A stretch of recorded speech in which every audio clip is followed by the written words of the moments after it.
Theatres కు జనాలు రావడం లేదా? బాగున్న సినిమాను కూడా చూడడం లేదా? ఐపీఎల్ ఎఫెక్ట్ సినిమా కలెక్షన్స్ పై బాగా పడుతోందా? ఈ మధ్య కాలంలో ఈ మాటలు ఎక్కువగా వినిపిస్తున్నాయి. మరి యుద్ధ వాతావరణ నేపథ్యంలో ఐపీఎల్ ని రద్దు చేశారు. మరి ఈ నిర్ణయం సినిమా వసూలును పెంచాయా లేదా? Was the story.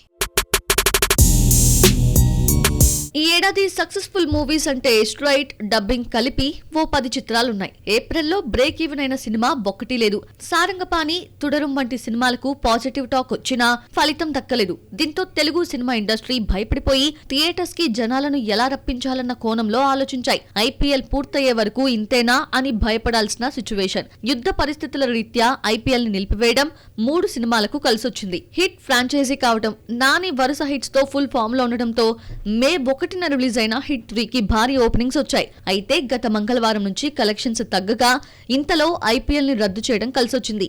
వీకెండ్ లో తెలుగు రాష్ట్రాల్లో రోజుకు 1 కోటికి పైగా రాబట్టింది. ఇక సింగిల్ కి మంచి టాక్ రావడంతో ఆ ఎఫెక్ట్ హిట్ 3 వసూళ్లపై పడుతుందేమోనని చిత్ర వర్గాలు భయపడ్డాయి. అయితే ఐపీఎల్ రద్దు కావడంతో యూత్ సినిమా బాట పట్టి థియేటర్స్ ని ఫుల్ చేశారు. ఐపీఎల్ రద్దుతో యూత్ మళ్లీ థియేటర్స్ కి రావడం శుక్రవారం రిలీజ్ అయిన సినిమాలకు కలిసొచ్చింది. సింగిల్ అయితే 3 రోజుల్లోనే బ్రేక్ ఈవెన్ అయింది. సినిమాను 6.5 కోట్లకు అమ్మితే 3 రోజుల్లో వరల్డ్ వైడ్ గా 8 కోట్ల గ్రాస్ కలెక్ట్ చేసింది.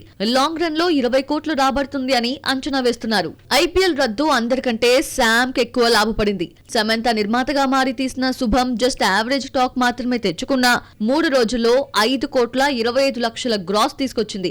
ఐపీఎల్ ఉంటే శుభం సోయలో ఉండేది కాదంటున్నాయి చిత్రవర్గాలు.